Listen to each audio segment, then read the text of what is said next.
For years, Bark has consistently returned only 7% of stray, lost animals to their rightful owners.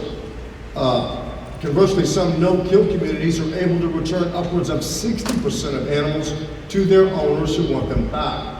If Bark implemented the same return-to-owner program as other successful communities, it could free up over 8,000 kennels per year and save the city over $900,000 per year.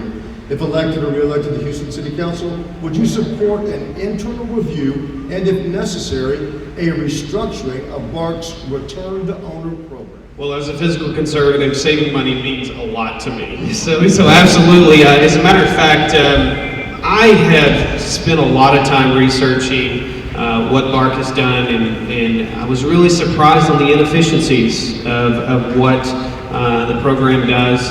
And I would love to be able to see that review. As a matter of fact, I've spoken out several times saying that we need a sunset review on every department that we have in the city of Houston, because we don't have a revenue problem, we have a spending problem when it comes to our current budgets. And if we can actually take a review and start looking at all of our departments, including Bark and all of the other ones, we will be able to save money and get us out of the pension problems and the deficit problems that we currently are having. Okay, well, to answer the question, absolutely, and I think there's been a leadership problem probably within some of these shelters. If you don't reach out and look at what some of the other shelters are doing that are successful, then you really don't know where the bar is set at. So definitely going out to some of these places that are successful, have a high return rate, and that's important. And I actually lost one of my furry family members, and fortunately I had her microchip, and they were able to quickly find out who owned her, and called me up, and I said, thank God, and ran right over there, picked up my family member, and got her right back home. And I actually was able to adopt her out to a friend of mine that left the Navy. He retired, didn't have anybody at home, and they made a very good addition together. And I've adopted a lot of other dogs from Bark. I know that they've had a past where they've done a lot of kills, and a lot of other shelters that are even worse.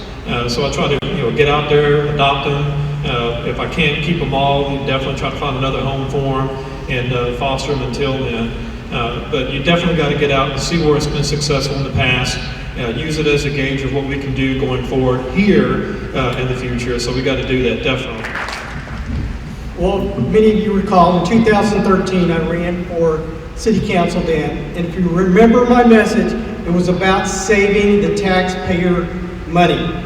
This program here, if we can save $900,000, we're going to do it. And the way we're going to do it is not with the Sunset program, because the Sunset program ends programs. That's not what we want. We want to transform, and we want to audit this department to make sure they're doing their job right, incentivize them on a no-kill program, and that way we'll have a higher return like cities like Austin.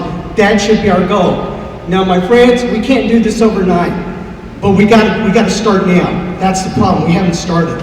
When we start now, we educate the staff members, and we incentivize them, so we want them to have that tax rate. When I was in the military, a ribbon made me happy, a ribbon. Just think if I gave one day off for these staff workers to make sure they're returning the pets back to their owners. That's what's important. Thank you very much. It is all well and good to save money, and I'm glad this program would do that. But I think we missed the point. What this is really about is saving families. These pets are our children. That's how I'm looking at it.